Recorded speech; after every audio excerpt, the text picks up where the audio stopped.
ഈ ബാൽക്കണിക്ക് ഇതെന്ത് പറ്റി? ചിലകിടത്ത കരിഞ്ഞ ചെടികൾ. എടമോനെ, രംഗഞ്ചേട്ടൻ കാണിക്കുന്നു പറഞ്ഞാൽ കാണിക്കും. ഒന്ന് പൊട്ടിക്കമ്പാണേ. അമ്പാനങ്ങനെ പൊട്ടിച്ചു കഴിഞ്ഞപ്പോൾ അതിനകത്ത് നിറയെ ചെടികൾ.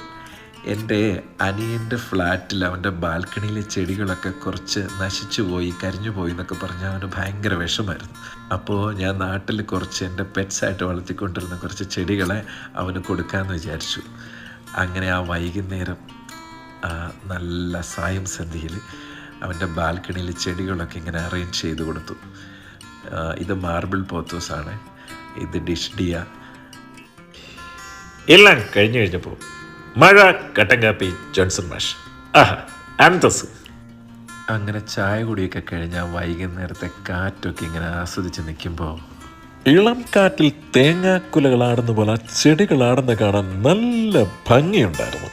അവസാനം ഒരു സാൻസിവേരി ഒരു സെറാമിക് പോട്ടിലാക്കി കൊടുത്തപ്പോഴേക്കും ആനിയൻ ഡബിൾ ഹാപ്പി. ബാംഗ്ലൂരിൽ മാത്രം കണ്ടുവരുന്ന പ്രത്യേകതരം പാതിര കാറ്റോടെ ആയപ്പോഴല്ലേ സാറേ, പിന്നെ ചുറ്റുകളൊന്നും കാണാൻ പറ്റില്ല.